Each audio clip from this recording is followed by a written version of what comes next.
A sudden decision from Emirates, Qantas, and KLM has sent shockwaves through the entire aviation industry. The long-simmering frustration with Boeing appears to have reached a breaking point, forcing them to make a bold move, a strategic shift that could upend the balance of power across the sector. But what exactly happened? Why did these airlines make such an unexpected decision? Let's dive deeper.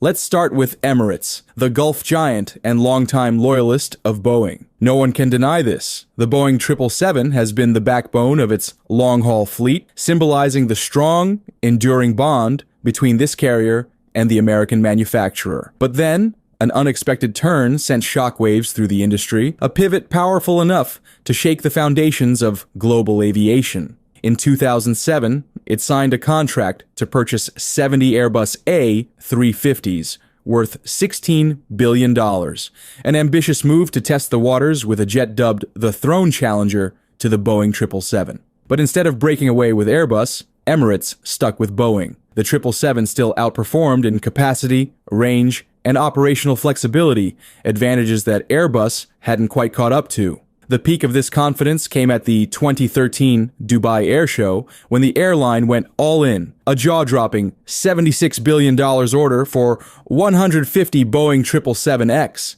It was a bold declaration of allegiance to these flying giants. The GE9X engine, powering the 777X, was another big plus thanks to Emirates' long-standing relationship with General Electric. While Rolls-Royce still hadn't won the airline's full trust with its Trent XWB engines for the A350. Yet, the storm was far from over. On June 20th, 2014, it stunned the entire industry by canceling its entire order of 70 Airbus A350, a devastating blow to Airbus right when it needed flagship support for its new aircraft line the most. Just when it seemed Airbus had lost all hope with this high-profile customer, the tide began to turn in 2019. The 777X program was plagued with delays and technical issues. Emirates, expecting its first delivery in 2020, began to lose patience.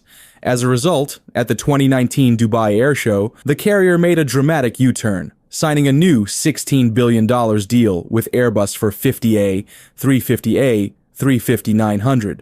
A cold reversal aimed squarely at the American manufacturer, and it didn't stop there. At the 2023 Dubai Air Show, the airline ordered another 15 A350-900, bringing the total to 65. Notably, it also expressed strong interest in the larger variant 1000. But this time, they set firm conditions. Rolls-Royce must fully resolve the durability and maintenance cost issues of the Trent XWB engines before Emirates would commit to buying. Delays, broken promises, and fading trust, Boeing is slowly losing its stronghold in Emirates' future fleet plans, and Airbus, once just the second choice, is now becoming a key partner of one of the largest aviation giant. The balance of power has begun to shift, and this upheaval is only the beginning.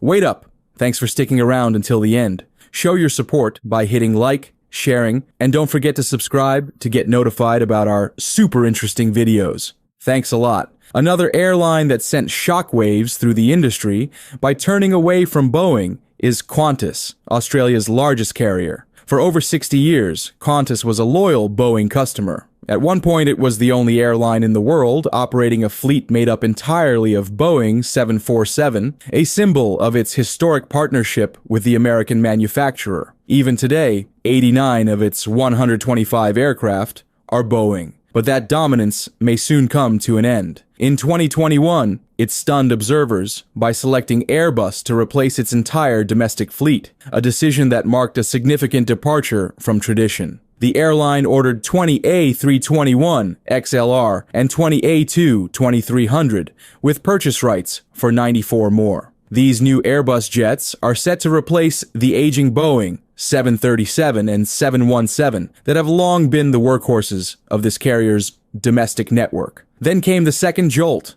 In 2022, this carrier announced an order for 12 Airbus A350 to operate ultra-long-haul Project Sunrise flights, non-stops from Sydney and Melbourne to cities like London, New York, and Frankfurt. The fact that Boeing had pitched the 777X for the role. But Qantas said no. This rejection shocked the aviation world. The 777 was Boeing's crown jewel. How could a longtime Boeing partner walk away from it? For Boeing, the move was more than a lost order. It was a blow to pride. While the Dreamliner will remain part of Qantas's fleet, the loss of its huge market to Airbus sparked serious questions. Why did the airline turn to Airbus? Former CEO Alan Joyce made it clear. The Airbus aircraft offered better fuel efficiency, lower carbon emissions, and crucially, allowed the airline to secure delivery slots and prices before global demand for next-generation jets surged. And this CEO might be right. Next is KLM, the flag carrier of the Netherlands, and for decades, one of Boeing's most loyal strongholds in Europe. Since 1967, when it first ordered the iconic Boeing 747, this carrier has been virtually inseparable from the American aircraft giant. By the end of 2024, a staggering 84% of its fleet, 96 out of 115 aircraft, will still bear the Boeing name. But behind this long-standing allegiance, a quiet crisis has been appearing. Aging aircraft have become a ticking time bomb for KLM. Its 27 Boeing 737s, with an average age nearing 18 years, now stand among the oldest narrowbodies still in commercial service. Mounting maintenance costs, declining fuel efficiency, and pressure to meet emission targets have pushed the airline into crisis. The writing was on the wall. A fleet renewal was inevitable.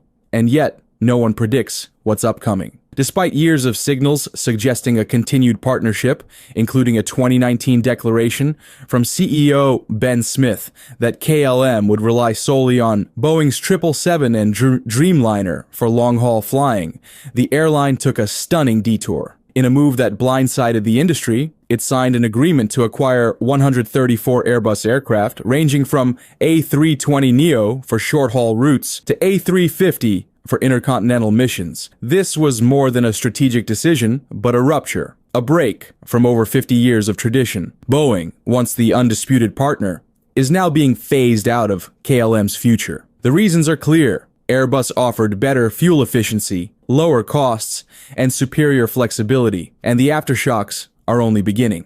So, why are more airlines turning their backs on Boeing? Beyond strategy, this shift reveals a widening gap in performance, reliability, and delivery capabilities.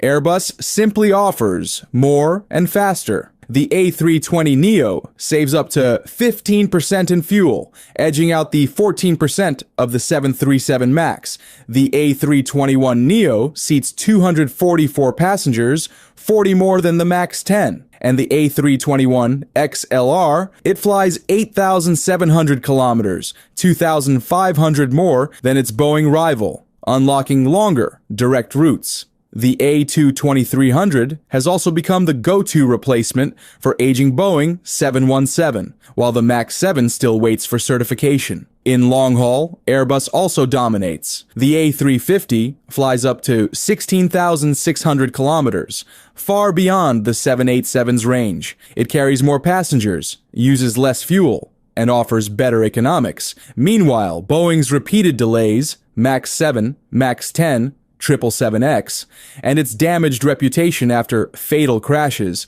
continue to erode trust for the U.S. manufacturer. On the last blow, delivery speed, Airbus delivered 766 jets in 2024, double Boeing's 350, despite both giants being in crisis. As demand for air travel surges, Airbus is racing ahead. Is this a turning point for the industry? And what must Boeing do to stop the bleeding? Let us know what you think, and thanks for being here with us.